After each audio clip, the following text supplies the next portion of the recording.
안녕하세요. 지방에서 작은 빵집을 운영하고 있는 30대 여성입니다. 작년까지만 해도 아버지와 같이 운영하던 빵집을 혼자 운영하려니 어색하다 못해 아버지가 그리울 지경이네요.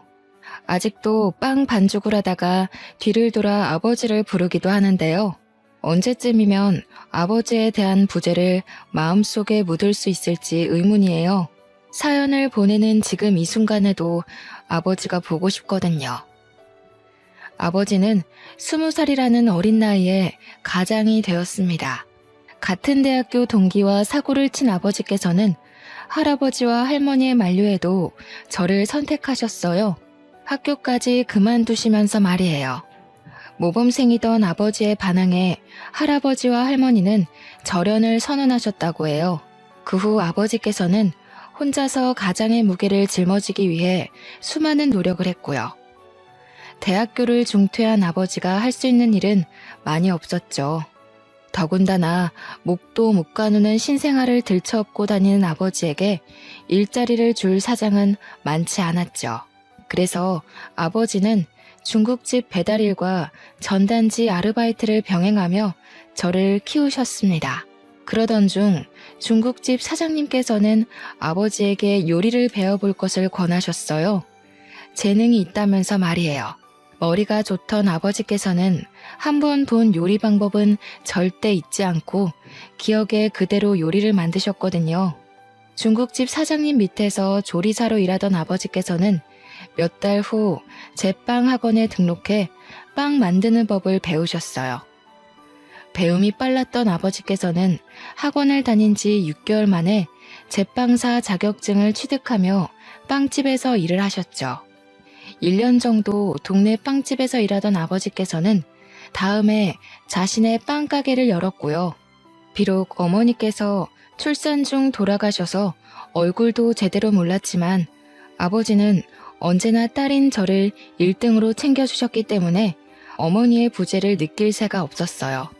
아버지가 얼마나 희생하는지 알기에 하루라도 더 빨리 취업하고 싶었고요. 그래서 간호학과를 선택하게 된 것이었죠. 간호학과를 졸업하고 간호사가 된다면 돈도 많이 벌어 아버지의 부담을 충분히 덜어드릴 수 있을 테니까요. 다행히 성적이 좋았기 때문에 무리 없이 간호학과에 입학할 수 있었어요. 대학교에 입학한 후 앞으로의 인생에 꽃길만 펼쳐질 거라고 생각했죠. 하지만 큰 오산이었네요. 대학교를 졸업하고 대학병원에 취업하자마자 눈앞에 들이닥친 것은 고액의 연봉도 간호사라는 자랑스러운 타이틀도 아닌 선배들의 집단 따돌림과 뒷담화였습니다. 간호사 사이에서 선배들이 후배를 괴롭히는 것은 일종의 관례 같은 것이었지만 저는 그 정도가 유난히 심했어요. 제일 고참이던 선배에게 집중적으로 괴롭힘을 당했거든요. 선배는 인수인계조차 해주지 않은 채 환자에게 주사를 놓으라고 시켰는데요. 우물쭈물하자 선배는 빨리 주사를 놓으라며 재촉하기까지 했어요. 어쩔 수 없이 환자에게 주사를 놓았지만 주사 놓는 방법을 제대로 배우지 못한 탓에 환자의 혈관을 터뜨리고 의사에게 혼날 수밖에 없었죠. 그뿐만이 아니었습니다. 물이라도 마시려 하면 어디선가 불쑥 나타난 선배는 마시던 물도 빼앗으며 팔자가 늘어졌다며 비꼬기까지 했어요. 너무 억울하더군요. 이유도 모르고 당하니 화가 날 지경이었고요. 그래서 한날은 용기를 내 선배에게 직접 물어보았습니다. 왜 그렇게 맨날 괴롭히는지요? 그랬더니 돌아오는 선배의 대답이 더 과간이었네요. 야, 사람이 좋아하는데 아무 이유가 없듯이 나는 그냥 네가 아무 이유 없이 싫어. 굳이 한 가지 이유를 꼽자면 네 그 흐리멍텅한 눈이 싫다고 해야 하나? 너네 부모님도 참 불쌍하시다. 너 같은 걸 낳으시고 우리 딸이 간호사가 됐다고 온 동네방네 자랑을 하고 다닐 텐데. 나는 시집 가기도 전에 기도부터 하려고. 시집 가서 너 같은 애 낳으면 소방 맞아도 할 말 없는 거잖아. 우리한테 말은 안 했지만 혹시 모르지? 맹추 딸 낳은 죄로 너네 엄마도 네 할머니한테 소금이나 맞으면서 구박당했을지. 몸에 있는 힘이란 힘은 다 주고 찾아갔지만 돌아온 것은 조롱과 비웃음뿐이었습니다. 그 후 선배의 괴롭힘은 더 심해졌고요. 구내 식당에서 밥을 먹고 있으면 선배는 자기가 먹던 음식을 식판에 부어버리곤 간호사 무리와 키득거리며 지나쳐갔어요. 선배의 괴롭힘이 심해질수록 그만두고 싶은 마음은 굴뚝 같았죠. 매일 밤 제발 사고가 나기를 바랄 정도로요. 그렇다고 해서 간호사 일을 그만둘 수는 없었습니다. 아버지에게 이제야 자랑스러운 딸이 되었는데 행복스레 딸 자랑을 하던 아버지 얼굴에 먹칠을 하고 싶지 않았거든요. 그래서 꾸역꾸역 선배의 괴롭힘을 참으며 병원을 다녔죠. 하지만 지속적인 언어폭력과 무시는 점점 더 몸과 마음을 지치게 만들었어요. 스트레스는 폭식으로까지 이어져 입사를 한 지 6개월 만에 30kg까지 쪄버렸고요. 살이 찌자 선배는 더 악랄하게 괴롭혀오더군요. 외모 비하까지 서슴지 않으면서 말이에요. 내가 볼 때 미라 씨는 병원이 아니라 정육점으로 출근을 해야 될 것 같은데? 지금 모습에서는 간호사보다 정육점 주인이 더 잘 어울릴 것 같거든. 이왕 이렇게 된 거 병원 일 그만두고 정육점 주인으로 이직이나 하지 그래? 솔직히 같이 일하는 우리야 눈을 포기한다 생각하고 일하면 그만이지만 다른 손님들한테는 민폐일 것 같아서. 어디 요즘 간호사가 의료진이기만 해? 환자들 상대하는 서비스직에 더 가깝지. 미라 씨도 그 튀어나온 비계살 보면서 잘 생각해봐. 미라 씨가 환자고 같은 간호사가 있으면 날씬하고 일 잘하는 간호사한테 자기 몸을 맡기고 싶겠어? 선배의 괴롭힘이 심해지자 머리부터 발끝까지 스트레스가 번져 출근조차 하지 못하겠더군요. 그래서 결국 모든 것을 다 포기한 채 간호사가 된 지 1년 만에 병원을 그만두게 된 것이었죠. 모든 사실을 알게 된 아버지께서는 불같이 화를 내시며 당장 병원에 달려갈 듯 소매를 걷어붙이셨어요. 하지만 못되기로 둘째가라면 서러운 선배가 아버지가 운영하는 빵집을 알아내 해코지를 할까 고개만 절레절레 흔들 뿐이었죠. 미련한 만큼 살까지 찐 채 아버지에게 징징거리는 스스로의 모습에 울컥 눈물이 터져 나왔는데요. 아버지께서는 이런 저도 딸이라고 꼭 끌어안아 주시면서 그동안 쓰레기 같은 곳에서 잘 버텼다며 제 마음을 헤아려 주셨네요. 따뜻하게 보듬어 주시는 아버지를 보며 아버지의 딸로 태어나길 참 잘했다는 생각을 했고요. 병원을 그만둔 후 한 달 동안은 아무것도 하지 않고 방 안에만 틀어박혀 먹고 자고를 반복했어요. 그러다 아버지가 퇴근하는 시간이 되면 집 청소를 해놓으려 준비를 했습니다. 하지만 아버지는 그마저도 못하게 막으시며 그저 편하게 푹 쉬라고만 할 뿐이었어요. 처음 며칠간은 아무것도 안 하는 삶이 좋았지만 2달째가 되니 심심한 것도 심심한 거지만 아버지에게 죄송한 마음이 들었네요. 빵집을 여는 아버지께서는 6시에 일어나 빵집으로 출근해 13시간이 넘는 시간 동안 빵을 만들고 팔고 정리까지 하셨으니까요. 처음에는 무슨 일을 할까 생각부터 했습니다. 다른 병원 간호사로 일하는 것도 생각해 보았지만 또 다른 병원에서도 전과 같은 괴롭힘을 당할까 두려움이 앞서더군요. 그래서 간호사 일은 제외하기로 마음을 먹었죠. 물론 4년간의 대학교에 낸 등록금과 지금까지 간호사로 일하던 시간이 아깝기는 했지만 그게 앞으로 인생을 사는데 큰 영향을 주는 것은 아니잖아요. 그렇게 생각을 하던 중 일단 제빵학원에 다녀보기로 결심했습니다. 어려서부터 아버지의 어깨 너머로 빵 만드는 방법을 봐서인지 간호사로 취업을 했을 때부터 제빵을 배워보고 싶다는 생각을 했거든요. 제빵학원을 다니는 것은 즐거웠어요. 열심히 모양을 잡은 반죽이 따끈한 빵이 되는 것을 보는 것도, 새로운 빵을 만드는 방법을 배우는 것도 신기했어요. 제빵 자격증을 취득한 뒤로는 아버지에게 빵집에서 같이 일하게 해달라며 조르다시피 부탁을 드렸죠. 마침 카운터 직원이 그만두는 바람에 사람이 필요했던 아버지께서는 흔쾌히 허락하셨고요. 아버지의 노련한 솜씨와 젊은 사람의 취향을 잘 아는 제가 합쳐지자 빵집은 예전보다 2배 더 장사가 잘 되더군요. 손님이 북적일수록 카운터의 문이 닫히지 않을 정도로 돈은 넘쳐났죠. 매출이 늘어나자 아버지께서는 자기 생활비와 월세를 제외한 후 모든 금액을 넘겨주었어요. 거부를 해봐도 아버지께서는 안 받을 바에는 불에 태울 거라며 반협박식으로 주머니에 돈을 찔러 넣으셨습니다. 어쩔 수 없이 돈을 받기는 했지만 도저히 아버지가 주신 돈을 흥청망청 쓸 수가 없었네요.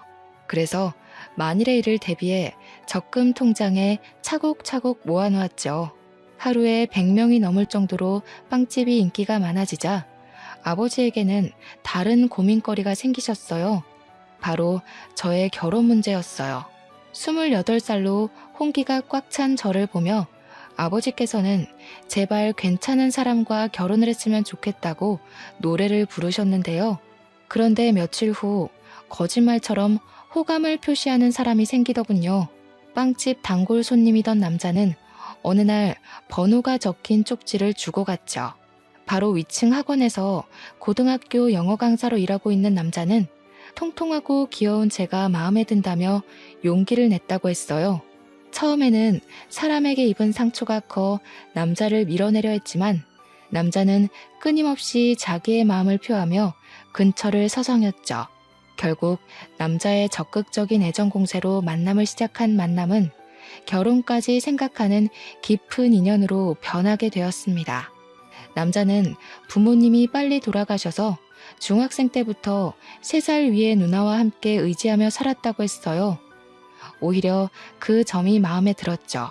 가족이 없는 아픔을 아는 남자라면 오히려 가족의 소중함을 더 잘할 거라고 생각했거든요. 그렇게 시간이 지나고 기다리던 상견례 날짜가 다가왔습니다.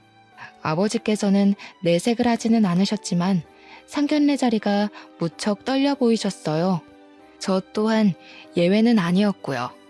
아직 얼굴을 보지는 않았지만 남자의 누나라면 좋은 관계를 맺을 수 있다고 생각했네요. 서로 같은 아픔이 있는 사람들끼리는 더 빨리 친밀감을 쌓는 법이잖아요. 마침 상견례 장소로 정한 식당 옆으로 꽃집이 보이더군요. 꽃집 앞에는 핑크색 장미꽃이 놓여 있었어요. 그 꽃은 꼭 앞으로 시작될 앞날을 축복해주는 기분이 들었고요. 그래서 계산을 한 뒤 꽃다발을 품에 안고 식당 안으로 들어갔죠. 은은하게 퍼지는 장미 향기를 맡으며 앞으로의 앞날이 봄날이 펼쳐질 거라고 확신했습니다. 하지만 이런 확신은 예비 신우이의 얼굴을 보는 순간 산산이 부서지고 말았네요. 꿈에서조차 나올까 두려웠던 선배가 떡하니 바로 앞자리에 앉아 있었으니까요. 선배의 얼굴을 보는 순간 입가에 경련이 일어났어요. 품 안에 있던 꽃다발은 들고 있기 힘들 정도로 무겁게 느껴졌고요. 장미다발은 바닥에 떨어지자 파릇파릇하던 꽃잎들은 다 떨어져 버렸습니다. 식당 바닥에는 온통 장미 꽃잎뿐이었죠. 서 있는 자세에 그대로 얼어있자 저와 남자를 번갈아가며 쳐다보던 선배는 손을 높이 들어올려 남자의 뺨을 내리쳤죠. 있는 힘껏 말이에요. 야, 너는 주변에 만날 여자가 그렇게 없냐? 내가 평범한 애면 말을 하네. 하필 골라와도 저런 돼지 같은 애를. 최소한 사람 같은 애를 데리고 왔어야지. 이건 뭐 도살장에 끌려가는 돼지를 데리고 온 것도 아니고 차라리 이럴 거면 결혼을 하지 말고 학원이고 뭐고 다 때려치우고 시골에서 돼지 농장이나 열어. 신부감을 왜 구해? 농장 암태지 중에 아무나 하고 결혼하면 되지. 뭐? 돼지 농장? 부모 없이 열심히 살았다고 해서 좋게 봐주려고 했더니 자네가 말한 부모 없이 열심히 살았다는 게 남의 집 귀한 자식들 비아냥거리면서 부모들 생사를 다 깎아버린 걸 말하는 건가?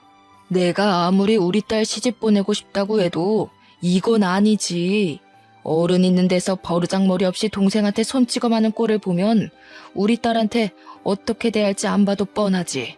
자네 누나가 돼지 같다고 한 내 딸, 나한테는 눈에 넣어도 아프지 않을 귀한 자식이니 이번 결혼은 없던 일로 하겠네. 아버지께서는 손까지 떠시며 분노하셨습니다. 선배가 막대 먹은 것은 알았지만 어른 앞에서까지 이럴 줄은 몰랐죠.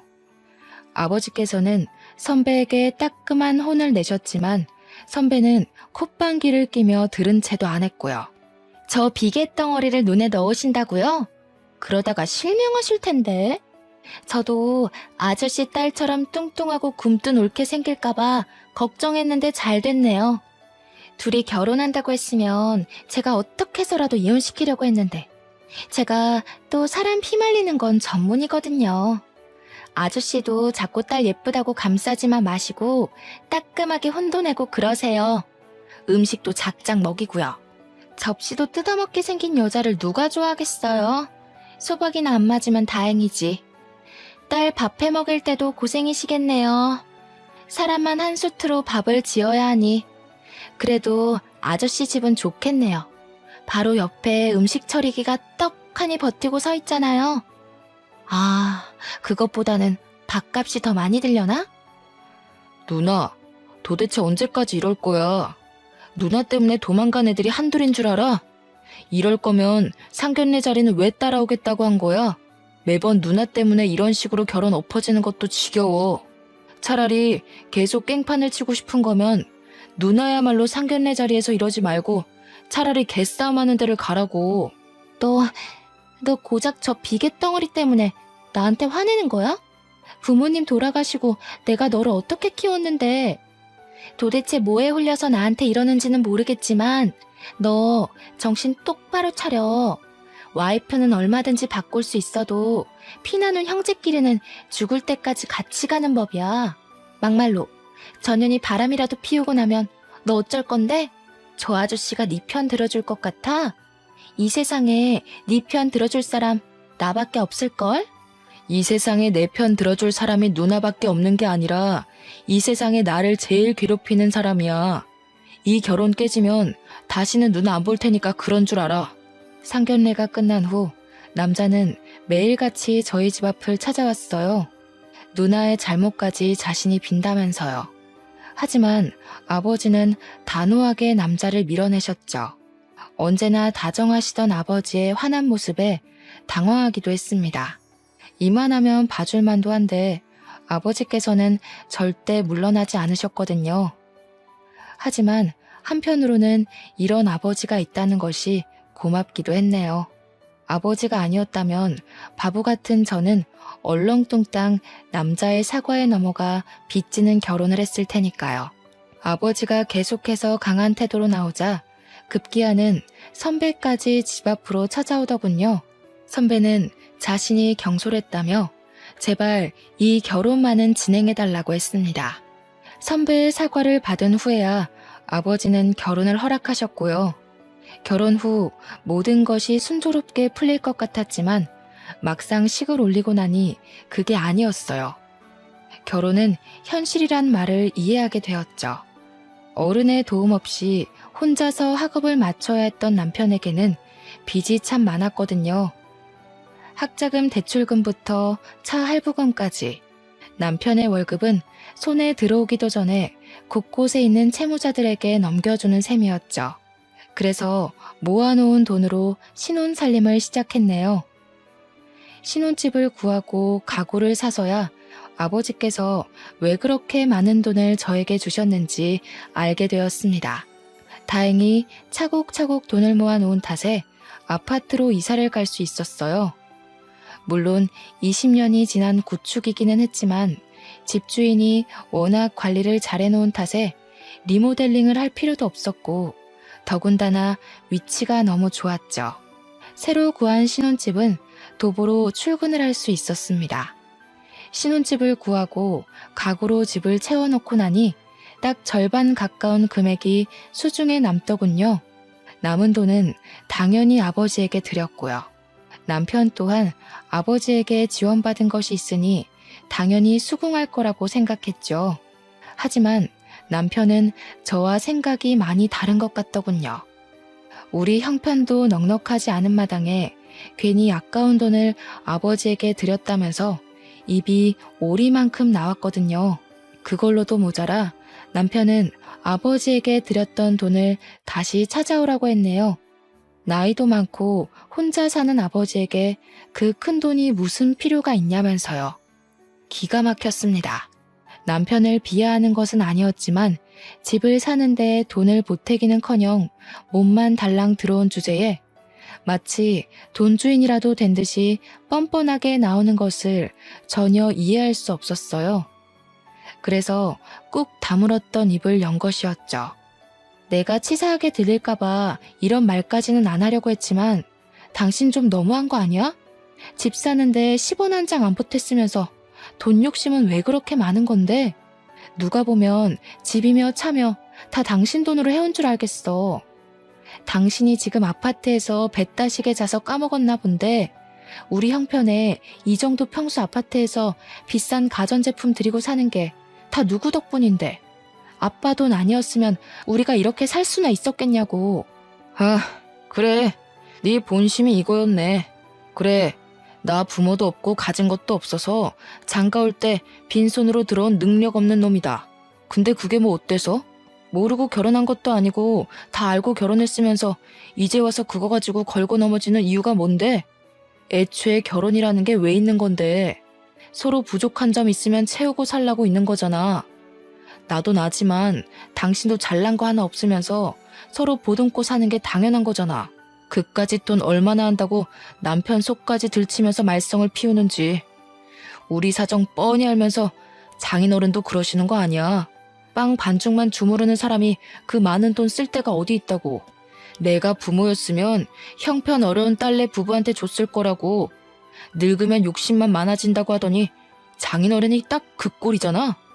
당신, 우리 아빠한테 어떻게 그런 말을 할 수가 있어.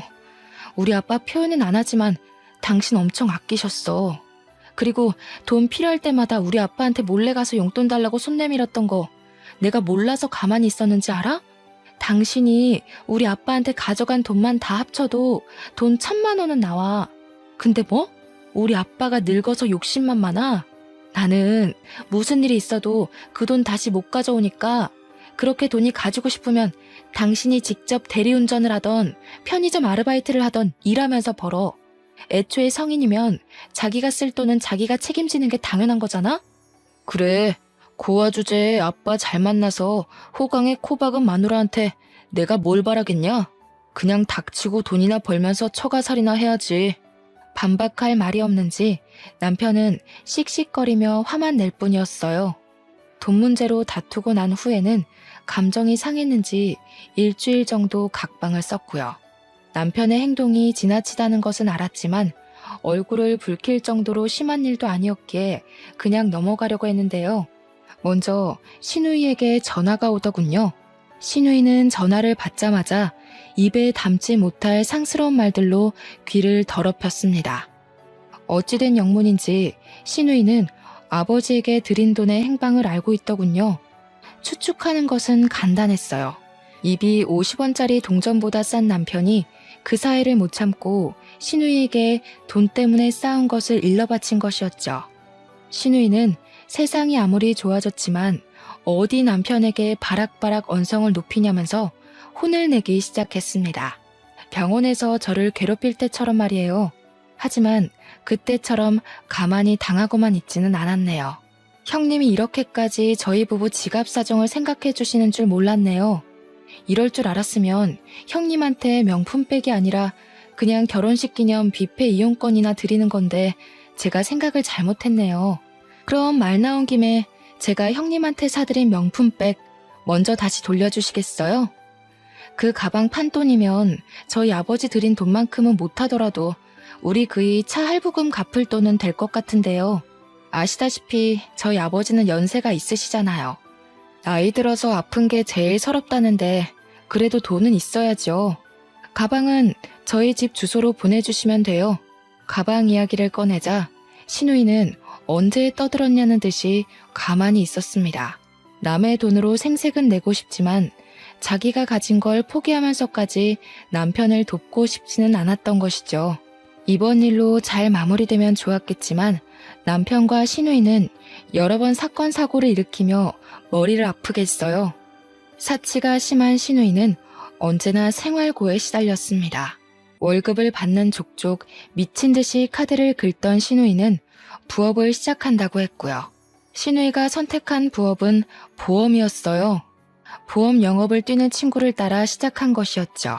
시누이가 살가운 척을 한 것도 보험을 시작한 후부터였습니다. 빵집 근처에는 코빼기도 안 비치던 시누이는 병원 일이 끝나면 빵집으로 달려와 보험을 들라며 아버지와 저를 꼬시려고 했죠. 필요한 보험이라면 들어줄 법도 했지만 시누이는 50만 원이나 되는 종신보험을 가입하라며 서류를 내밀었어요. 터무니없는 가격에 놀라 손사래를 칠 때면 시누이는 다 피가 되고 살이 되는 보험이라며 들라고 강요를 했습니다. 참다 못한 아버지께서 호통을 치자 시누이는 그제서야 보험 서류를 가방에 집어넣었고요. 그 후 시누이는 저희 가족에게 보험을 들라는 강요를 하지 않았어요. 시누이가 드디어 정신을 차렸다고 생각했죠. 하지만 그 생각은 오래가지 못했네요. 우연히 확인한 남편의 통장에서는 꾸준히 50만 원이 빠져나가고 있었거든요. 남편에게 50만 원의 행방을 묻자 처음에는 노트북을 사서 그런 거라며 변명을 했어요. 하지만 계속 추궁하자 시누이에게 종신보험을 들어주었다고 실토를 했죠. 남편이 시누이에게서 말도 안 되는 보험을 들어준 것도 화가 났지만 제일 어이가 없었던 것은 시누이였습니다. 자신의 사치를 하기 위해 하나밖에 없는 남동생에게 말도 안 되는 보험을 팔아먹다니요. 남편의 벌이가 좋았다면 그런가 보다 하고 넘어갔을 수도 있지만 한 달에 300 남짓 버는 사람에게 50만 원은 너무 큰 돈인 거잖아요. 더군다나 학자금 대출과 차 할부금까지 있는 것을 뻔히 알면서 보험을 들라고 강요하다니요. 당장 보험을 해지하라 말했지만 남편은 요즘 시누이의 사정이 넉넉지 않아 자신이 해지하면 큰일이라고 하더군요. 큰일 나겠지. 백화점에서 룰루랄라 돈 쓸 생각에 신나 있었는데 당신이 보험 해지라도 해봐. 돈 물어주느라 백화점 쇼핑은커녕 밀려있는 카드값도 못 낼 텐데. 형님도 진짜 너무해. 학자금 대출이랑 차 할부금만으로도 빠듯해서 허리 졸라매고 사는 거 뻔히 아시면서 어떻게 50만 원이나 되는 엉터리 보험을 다른 사람도 아니고 동생인 당신한테 들라고 하셔? 아무리 사기꾼이어도 자기 가족은 안 건드린다는데 형님은 도대체 뭐야? 하나밖에 없는 가족이면서 도와주지는 못할 망정 다 부러진 허리에 빨대 꽂으려고 하잖아. 졸라매다 부러진 허리 보는 게 안타까웠으면 당신이 누나 보험 들어줬으면 됐잖아. 일을 꼬이게 만든 게 누군데? 가게 돈통만 털어와도 그까짓 50만 원은 그냥 내겠구먼. 그까짓 50만 원 가지고 유나는. 시누이에게 깜빡 속아 사기를 당했으면서도 남편은 끝끝내 당당했어요. 아니 오히려 뻔뻔하게 턱을 치켜들었습니다. 그래서 직접 나서기로 했죠. 병원을 찾아가자 예상대로 시누이는 오리발을 내밀더군요.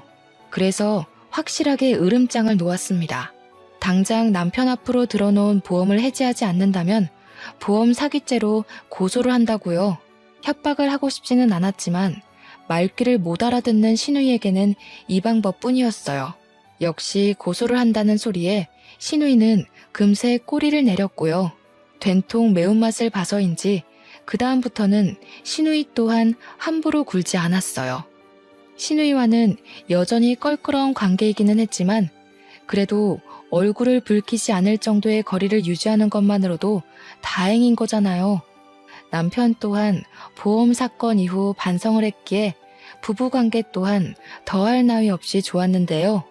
단 한 가지 문제가 있다면 아이가 생기지 않는다는 것이었습니다. 남편에게 검사를 해보자고 해도 아무 문제가 없다며 어물쩍 넘어갈 뿐이었어요. 처음에는 남편의 말처럼 시도하다 보면 언젠가는 아이가 찾아오겠지라고 생각했지만 1년이 지나도 아이는 저희 부부에게 오지 않더군요. 그런데 남편은 뜬금없이 혼자서 2박 3일로 여행을 가고 싶다고 했어요.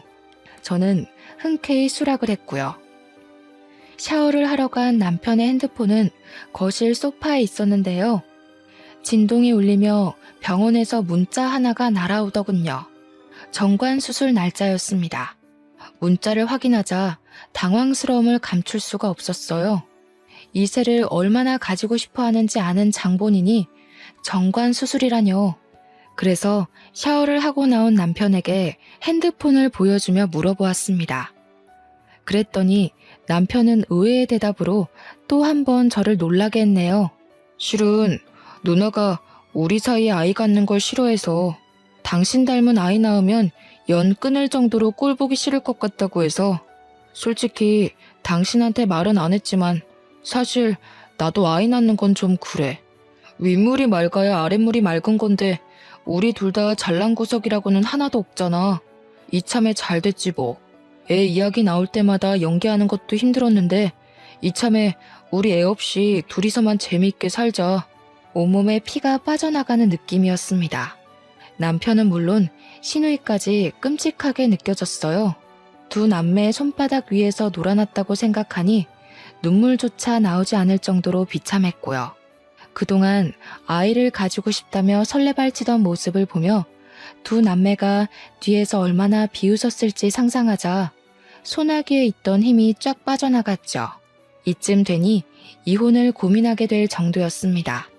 우유부단한 남편의 성격은 흐린 눈으로 지나갈 수 있었지만 그 앞에 버티고 서 있는 시누이의 횡포는 눈이 매워 도저히 그냥 넘어갈 수가 없었거든요. 결국 고심 끝에 이혼을 결심하고 아버지에게 말씀을 드렸죠. 그랬더니 아버지께서는 자기가 알아서 할 테니 그냥 참고 살라며 말씀을 하셨어요. 충격적이었습니다. 언제나 제 선택을 믿어주고 든든하게 지켜주던 아버지께서 시누이와 남편의 잘못을 눈감아 주라고 하다니 말이 되지 않는 거잖아요. 그런데 얼마 안 가 병실에 누워 계신 아버지를 보자 서운한 마음을 가졌던 것도 후회가 되어 돌아왔네요. 아버지께서는 간암 말기 환자로 시한부 판정을 받은 거나 다름이 없는 상태셨습니다. 자신이 죽으면 혼자 남을 딸을 걱정해 이혼을 하지 말고 버티라고 한 것이고요. 이미 늦었다는 것을 알고 있었지만 그래도 희망의 끈을 놓고 싶지는 않았어요.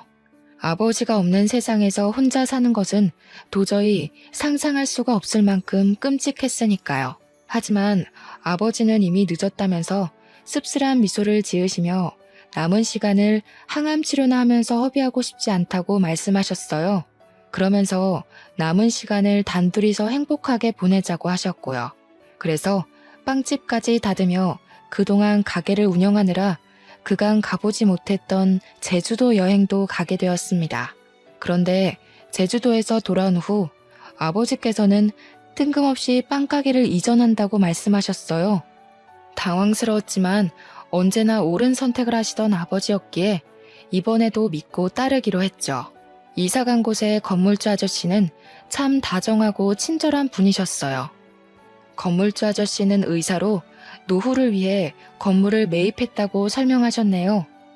빵가게를 이전한 후 아버지의 상태는 급격하게 나빠지셨습니다. 혼자서 빵가게를 운영하게 되자 막막해지는 기분이었어요. 당장이라도 병원에 계신 아버지에게 달려가고 싶을 만큼 카운터에 혼자 남겨진 것이 두려웠죠. 하지만 그럴 때마다 힘이 돼준 것은 건물주 아저씨였습니다. 아저씨께서는 퇴근 시간마다 들러 위로를 해주시면서 청소 같은 것도 도와주셨어요. 숨겨진 아저씨의 딸이 아닐까라는 우스운 생각을 할 정도로 아저씨는 저를 세입자 그 이상으로 생각해 주셨죠. 마치 자신의 친딸처럼 말이에요. 사모님 또한 정말 좋은 분이셨습니다. 혼자서 큰 빵가게를 운영하는 것이 대단하다며 반찬을 가져다 주셨거든요. 좋은 인연으로 연결된 빵가게에서 저는 그 어느 때보다 편한 마음으로 일에 열중할 수 있었네요. 금요일 밤 여느 때와 같이 마감 청소를 하고 있자 아저씨께서는 문 밖에서 손을 흔드셨습니다. 그런데 아저씨 뒤에는 익숙한 모습의 사람이 보였어요. 시누이였습니다. 시누이는 아저씨를 보더니 깜짝 놀라며 냉큼 인사부터 했어요. 버릇없고 아나무인인 시누이가 모르는 사람에게 인사부터 하다니 당황스러웠죠. 하지만 이야기를 나눠보니 신우이가 아저씨에게 인사를 한 이유를 알겠더군요. 건물주 아저씨는 신우이가 일하는 병원의 새로운 의사셨거든요. 올케는 정말 제 친자매랑 다를 게 없어요. 저희 올케한테 이런 은혜를 베풀어 주시다니 몸둘 바를 모르겠네요. 사돈어른께서도 올케가 이렇게 잘 지내는 모습 보면 편안하게 눈 감으실 수 있을 것 같아요. 신우이는 정말 소중한 가족이라도 된 듯 손으로 눈물까지 찍어내며 가증스러운 연기를 펼쳤어요. 그 모습을 본 아저씨께서는 신우이의 마음 씀씀이에 크게 감동하신 듯 했고요. 그 후 신우이는 병원 일이 끝나기만 하면 건물주 아저씨와 함께 가게를 찾아왔어요. 쉬는 날이면 아저씨가 오는 시간에 맞춰 가게의 문을 열 때도 있었죠. 신우이가 가게에서 하는 일은 테이블에 앉아 핸드폰을 하는 것이 다였는데요. 창문 밖으로 신호등을 기다리는 아저씨의 모습이 보이면 들고 있던 빗자루도 빼앗아 열심히 청소하는 척을 했습니다. 흡족한 미소를 지으신 아저씨는 신우이에게 괜찮은 남자가 있으니 만나보는 것이 어떻겠냐며 제안을 하셨어요. 신우이는 당연히 그 제안을 수락했죠. 아저씨의 소개로 만난 둘은 연애를 한 지 3개월도 안 돼 결혼 이야기가 오갔는데요. 재벌에 가까운 재력가에 얼굴도 잘생긴 남자는 신우이가 만나기 아까운 남자였습니다. 갖고 온 빵을 진열할 때면 어느새 찾아온 신우이는 손을 내밀며 반지를 자랑했어요. 네 번째 손가락에는 1캐럿은 거뜬히 넘어 보이는 다이아 반지가 끼워져 있었죠. 아무래도 나는 참 복이 많은 것 같아. 엄마 아빠가 일찍 돌아가신 게 흠이기는 하지만 만나는 남자들마다 다 나한테 잘해주려고 하잖아. 별 볼 일 없는 여자들이나 끼리끼리 결혼한다고 하는 거지. 나 봐봐. 부모 없는 고아에 가진 거라고는 보증금 1,000만 원밖에 없는데 열째벌 안 부러운 남자 만나서 인생 핀 거. 이런 거 보면 신은 참 불공평해. 나같이 운 좋아서 만나는 남자들한테 모두 사랑받는 사람이 있는가 하면 올케처럼 사랑이라고는 가뭄에 콩 나듯이 받는 사람도 있잖아.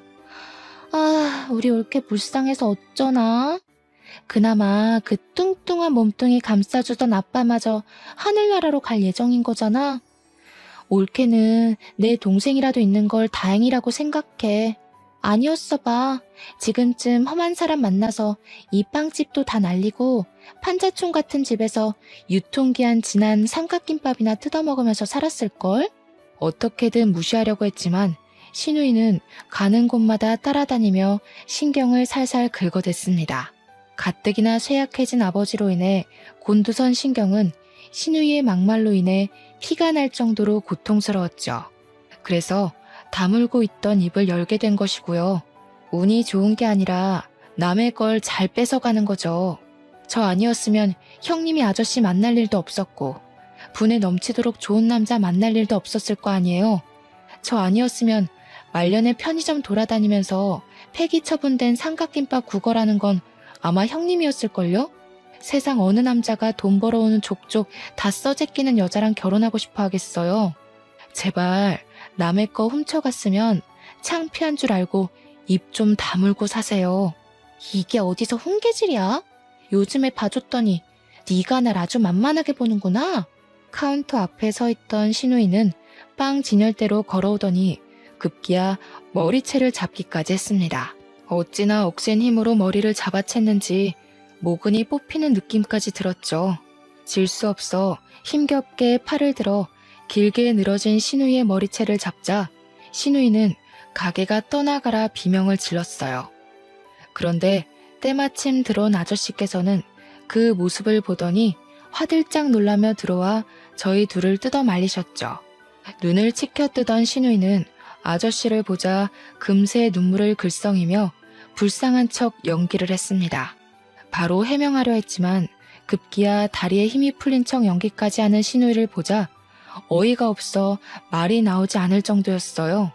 그 모습을 보던 아저씨께서는 신우이 편을 들며 윗사람에게 그러면 안 된다며 저를 꾸짖으셨고요. 그날 일이 있은 후 아저씨께서는 저희 가게로 들러 가족끼리 친하게 지내야 된다고 하셨습니다. 더 이상 신우이에 관해서 말을 하기 싫어 그냥 고개만 끄덕였죠. 그러자 아저씨께서는 신우이의 칭찬을 하셨어요.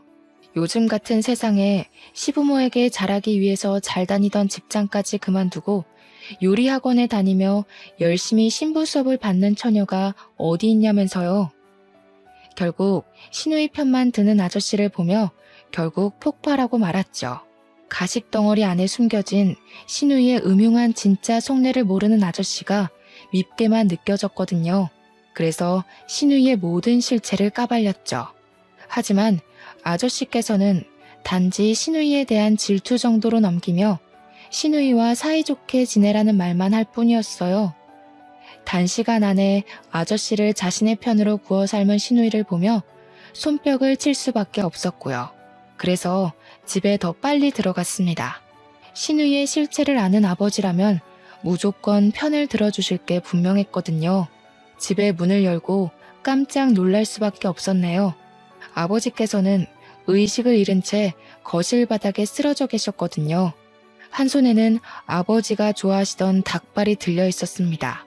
그게 어찌나 마음이 아프던지 저는 황급히 아저씨에게 전화해 아버지를 병원으로 옮겼지만 끝내 아버지께서는 눈을 뜨지 못한 채 세상을 떠나셨어요.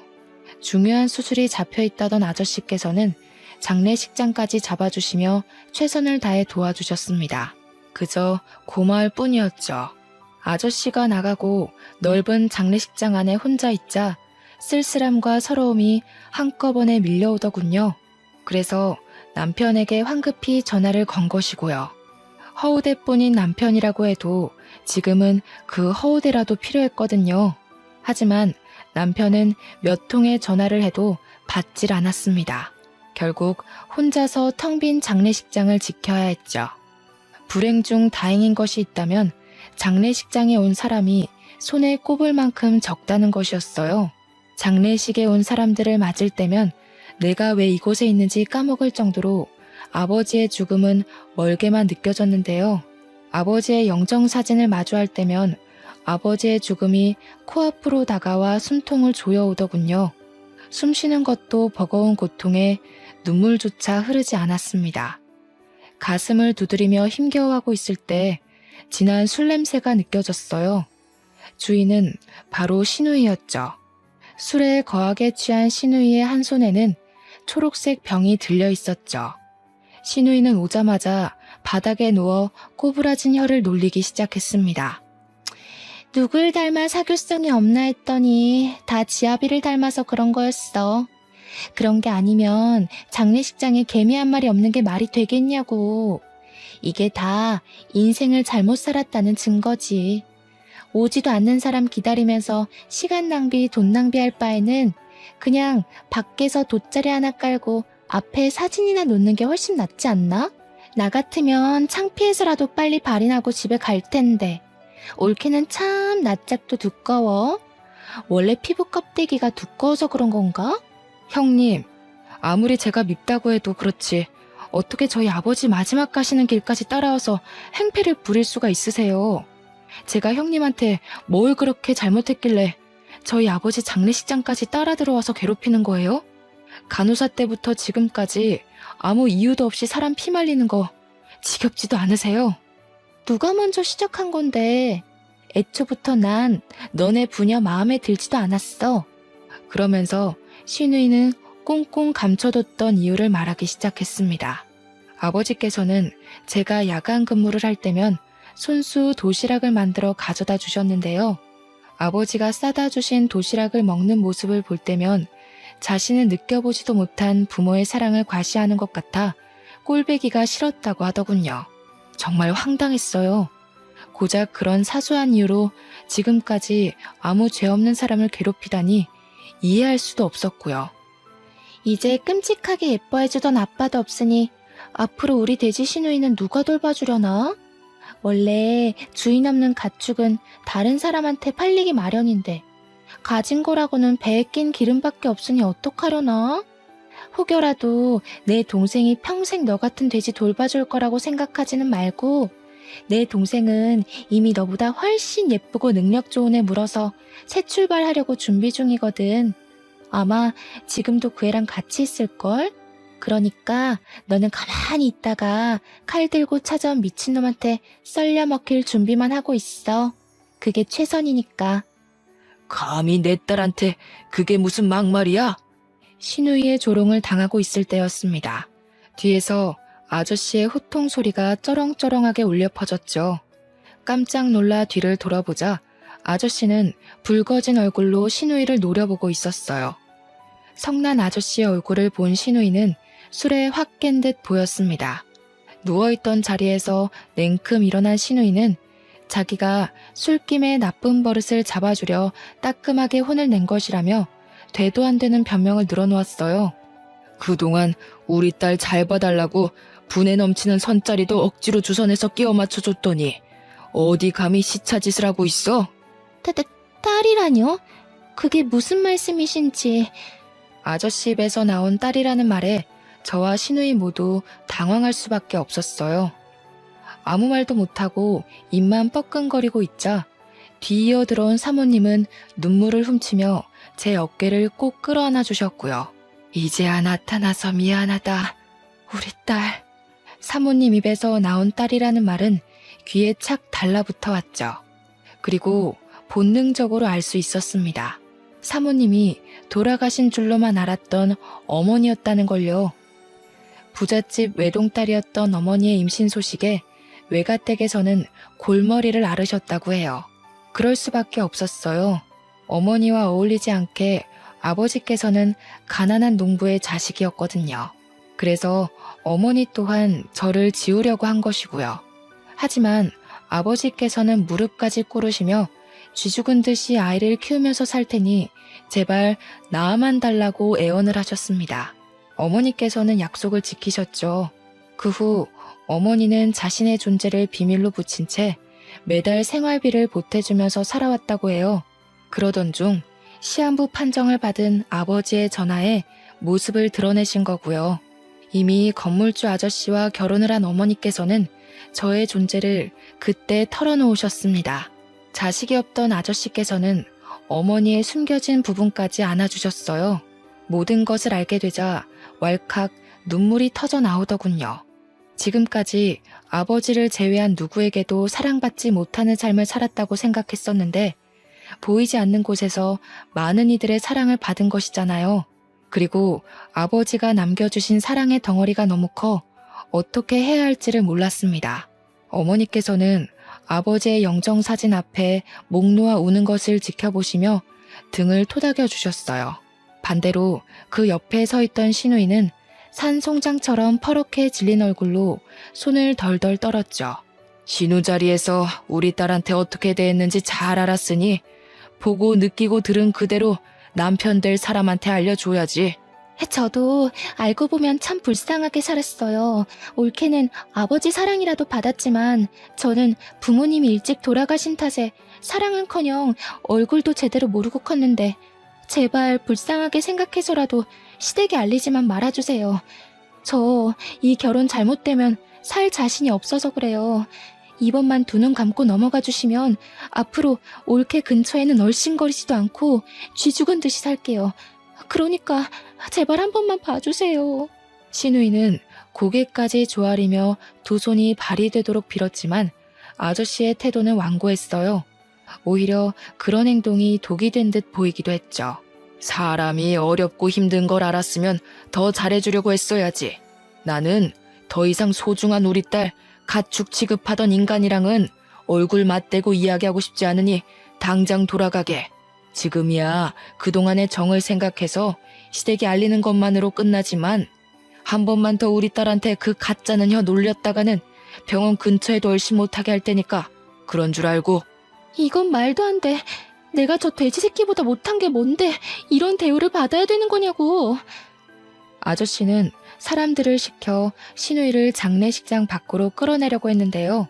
신우이는 마지막 발악이라도 하는 듯이 바닥에 손톱을 박아 넣으며 안간힘을 쓰고 장례식장 밖으로 나가지 않기 위해 버티더군요. 하지만 신우이의 처절한 버팀도 경찰이 오면서 끝이 났어요. 아버지의 장례식이 끝난 후 아직도 정신을 차리지 못한 신우이는 버젓이 문을 열고 빵가게 안으로 들어왔습니다. 꼴이 말이 아닐 정도로 초췌해진 신우이는 대뜸 핸드폰부터 내밀었어요. 너 때문에 결혼식장 들어가기도 전에 파혼하게 생겼으니까 우리 남편한테 전화해서 지금까지 아저씨 한 말 다 거짓말이었다고 말해. 물론 네 입장에서는 내가 미울 수도 있겠지만 그래도 내가 망가지는 꼴을 보고 싶은 건 아닐 거 아니야.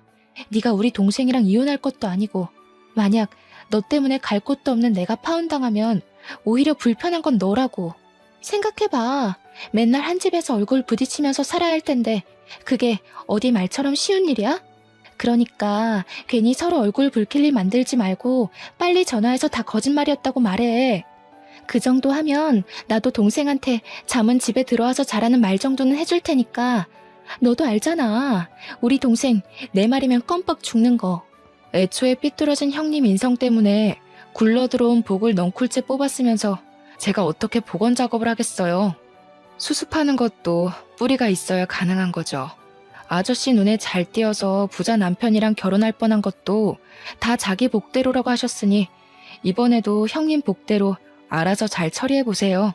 형님이 진짜 복이 있다면 제 도움 없이도 잘 처리할 거 아니에요. 별 시답지도 않은 동생으로 흥정이나 해볼까 머리 굴리신 모양인데 형님 동생 떳떳하게 거래할 만큼 가치 있는 사람 아니에요. 아, 혹시나 나중에 또 조도 안 가질 동생 들고 와서 헛소리 할까봐 미리 말하는데요. 폐기 처분된 형님 동생 데리고 살 생각 없으니까 데려가서 구워 먹던 삶아 먹던 알아서 하세요. 상해서 먹을 수가 있을지 모르겠지만 그럼 지금까지 좋은 꿈 꿨다 생각하시고 앞으로는 시궁창 같은 현실에서 어디 한번 잘 살아보세요. 다른 사람들은 다 아는 현실을 인정하지 못한 신우이는 진열해 놓은 빵을 바닥으로 던지며 행패를 부리기 시작했어요. 저는 당연히 그 모습을 카메라로 촬영해 건물주 아저씨한테 보냄과 동시에 112에 신고를 했죠. 그 일이 있고 난 후 결국 신우이의 결혼은 무산이 되었다고 했습니다. 양파 껍질처럼 까도 계속 나오는 신우이의 실체에 남자 쪽 부모님께서는 크게 분노하셨고요. 들리는 말에 의하면 그동안 신우이가 물처럼 써댄 돈을 다 신우이 앞으로 청구하셨다고 하더군요. 병원까지 그만두고 부잣집 사모님이 된다며 동네방네에 소문내고 다니던 신우이는 현재 조그마한 병원의 간호사로 일하며 빚을 갚는 중이라네요. 누나에게 떨어질 콩고물을 기대하던 남편은 상황이 자신에게 불리하게 돌아가자 집으로 슬금슬금 기어들어왔는데요. 남편을 보자마자 멱살을 잡아올리는 아저씨 덕분에 편하게 이혼할 수 있었죠. 현재 건물주 아저씨의 양녀로 들어가 어머니와 함께 행복한 시간을 보내고 있는 중입니다. 여전히 아버지가 보고 싶어 눈물을 흘리는 날도 있지만 그럼에도 지금 주어진 상황에 감사하며 행복하게 살려고 노력 중이에요. 지금 누리고 있는 것 또한 아버지의 사랑으로 만들어진 결과니까요. 사연을 시청하시는 분들 중에서도 현재 힘든 상황을 겪고 계실 분들이 있을 텐데요. 그럴 때면 나를 제일 사랑해주던 사람을 떠올리며 힘을 내시길 바랍니다. 모쪼록 시청해주신 여러분도 행복하시길 빌며 사연 마무리하겠습니다.